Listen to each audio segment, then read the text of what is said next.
Greetings and welcome to our daily Devo for Monday, October the 16th today. Our devotion is entitled Jesus Feeds 4,000 Households. If you remember, we had the same title, only 5,000. But it's interesting to think of it not just as individuals, but as households. For more than likely, some of the family members did travel together.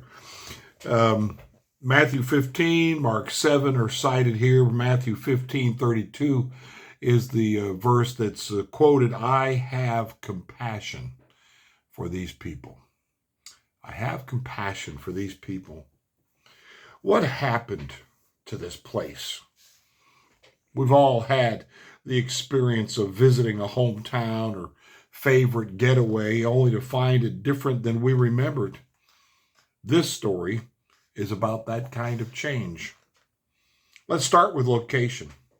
Jesus had left the region of Tyre and Sidon and traveled into the Decapolis on his way back to his home base on the northwest shore of the Sea of Galilee.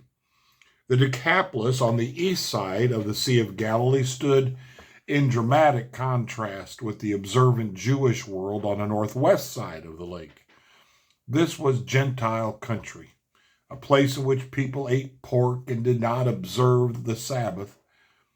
Lacking meaningful contact with the Hebrew scriptures, they did not know who God was, nor did they expect the Messiah. It is also a place we have been before with Jesus in Mark 5. But the change. The hillsides full of pigs are now filled with people. 4,000 households totaling well over 10,000 people. The place where Jesus healed one demon-possessed man now witnessed hundreds of healing miracles. The place filled with pagan temples now heard people singing the praises of the God of Israel, Matthew 15:31.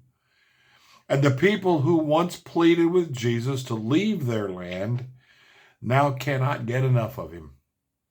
In fact, they were so passionate about being with him that they outstayed the small amount of food they had brought with them.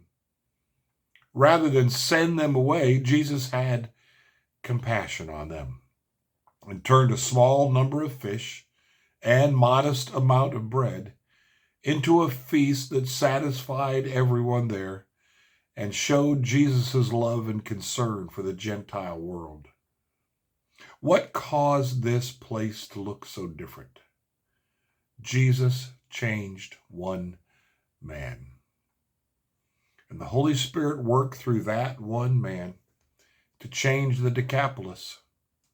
The horrible, hopeless life of the demon-possessed man changed when Jesus' boat touched down on his side of the lake. After being healed, this man begged Jesus to get in the boat and go with him. Jesus refused and instead said, "Go home to your own people and tell them how much the Lord has done for you and how he's had mercy on you." Mark 5:19. He did. And when he did, the Decapolis changed. I mentioned this man in my message yesterday about the lives of those that Jesus came in contact with, the people that the Pharisees and the Sadducees and the scribes wanted nothing to do with, the people that they saw Jesus hanging around with and they judged him for it. He's a friend of tax collectors and sinners. He's a drunkard and a glutton. Those are the kinds of things they said about Jesus from what they observed.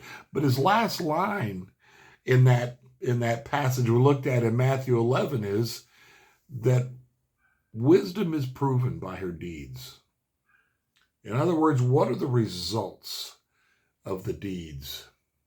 The results are, like this man here, life after life after life changed and transformed. A couple of tax collectors like Matthew and Zacchaeus, at least a couple, may have been others that don't get named.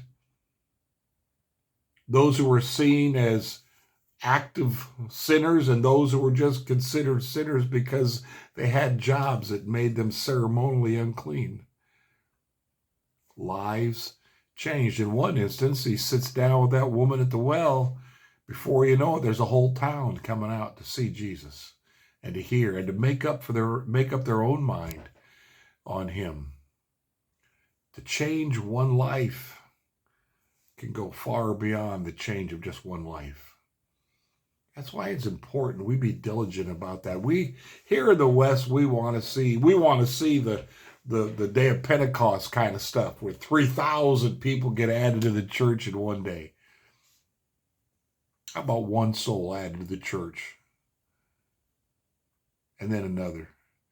And then another. And it does. It will grow. It will multiply, but not all in one big sweep of things. It comes from being faithful. It comes from being faithful. This man who wanted to go with Jesus carried out what Jesus gave him to do. You just go back home, give your testimony. And things happened. Things changed. It's quite dramatic. I hadn't put all of that part together that our author does for us this morning, but boy, oh boy, it sure is an encouragement to be faithful in reaching out, sharing Christ, the friend of sinners, with others. Blessings to you today on this Monday. Have a blessed Monday. Have a blessed week.